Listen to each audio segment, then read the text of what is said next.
ਅੱਜ ਦਾ ਇਨਸਾਨ ਨਾ ਮੋਬਾਈਲ ਦਾ ਗੁਲਾਮ ਬਣ ਚੁੱਕਿਆ ਹੈ। ਸੁਬਹ ਉੱਠਦੇ ਹੀ ਸਾਡਾ ਸਭ ਤੋਂ ਪਹਿਲਾ ਕੰਮ ਮੋਬਾਈਲ ਚੈੱਕ ਕਰਨਾ ਹੁੰਦਾ ਹੈ।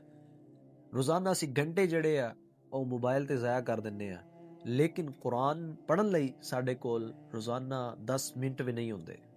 ਫੇਸਬੁੱਕ, ਟਿਕਟੌਕ ਔਰ ਦੂਸਰੇ ਕੰਮਾਂ ਕਾਰਾਂ ਲਈ ਸਾਡੇ ਕੋਲ ਵਕਤ ਹੈਗਾ, ਲੇਕਿਨ ਕੁਰਾਨ ਦਾ ਇੱਕ ਸਫਾ ਮੁਕੰਮਲ ਕਰਨ ਲਈ ਸਾਡੇ ਕੋਲ ਕੋਈ ਵਕਤ ਕੋਈ ਨਹੀਂ। ਅਸੀਂ ਉਹ ਕੌਮ ਆ ਕਿ ਜਿਹੜੀ ਕੁਰਾਨ ਤੋਂ ਬਹੁਤ ਦੂਰ ਹੋ ਗਏ ਆ। ਕੁਰਾਨ ਸਾਡੇ ਘਰਾਂ ਵਿੱਚ ਮੌਜੂਦ ਹੈ, ਲੇਕਿਨ ਸਾਡੀ ਜ਼ਿੰਦਗੀ ਵਿੱਚ ਕੁਰਾਨ ਕੋਈ ਨਹੀਂ। ਅਸੀਂ ਅਲਮਾਰੀਆਂ ਵਿੱਚ ਸਜਾ ਕੇ ਰੱਖਿਆ ਹੋਇਆ ਹੈ, ਲੇਕਿਨ ਮੋਬਾਈਲ ਜਿਹੜਾ ਹੈ ਹਰ ਵਕਤ ਹਰ ਲਮਹੇ ਸਾਡੇ ਹੱਥਾਂ ਵਿੱਚ ਮੌਜੂਦ ਹੈ। ਸੋਚ ਕੇ ਤਾਂ ਵੇਖੋ ਕਿ ਮੋਬਾਈਲ ਲਈ ਸਾਡੇ ਕੋਲ ਰੋਜ਼ਾਨਾ ਇਤਨੇ ਘੰਟੇ ਮੌਜੂਦ ਹੈ, ਲੇਕਿਨ ਕੁਰਾਨ ਲਈ ਸਾਡੇ ਕੋਲ 10 ਮਿੰਟ ਵੀ ਹੈ ਨਹੀਂ। ਇਹ ਉਹ ਕੁਰਾਨ ਹੈ ਕਿ ਜਿਹੜਾ ਕਿਆਮਤ ਵਾਲੇ ਦਿਨ ਸਾਡੀ ਸਿਫਾਰਿਸ਼ ਕਰੇਗਾ। ਅੱਜ ਅਸੀਂ ਉਸ ਨੂੰ ਭੁਲਾਈ ਬੈਠੇ ਹਾਂ। कुरान करीम में अल्लाह पाक ने इरशाद फरमाया, वक़ाल रसूलु या रब्बी इन्न कौम इत्तख़ज़ू हाज़ल कुरान महजूरा।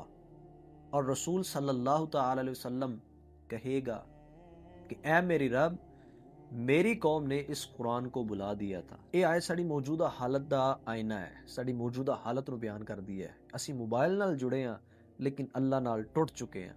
मोबाइल साड़ी जिंदगी का हिस्सा है, इस चीज़ का इनकार नहीं, लेकिन कुरान साड़ी जिंदगी का मकसद है। अगर असी रोज़ाना कुरान 10 मिनट दे दईए ना, रोज़ाना कुरान पाक पढ़ना शुरू कर दईए, तो साड़ी जिंदगी विच तब्दीली आ जाए, साड़ा दिल नूर नाल भर जाए और साड़ी जिंदगी विच सुकून आ जाए।